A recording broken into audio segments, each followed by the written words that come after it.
Welcome! In front of me I have ASUS VivoWatch BP, and I'm gonna show you how to unpair this watch from the iPhone.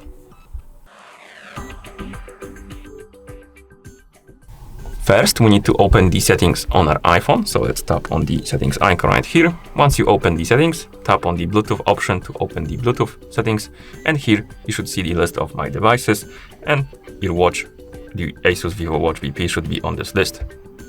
And to unpair the watch, tap on the info icon right here, tap on the forget this device, and tap on forget device.